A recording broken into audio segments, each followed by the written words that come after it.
அலகின் நுனியில் நாசி துவாரங்களை கொண்ட ஒரே பறவை கிவி.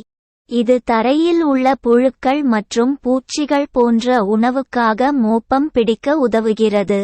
அதன் நாசியை துடைக்க அடிக்கடி குரட்டை விடுகின்றது. இது ஒரு கோழி இனம். இது பல வித்தியாசமான பண்புகள் கொண்டது.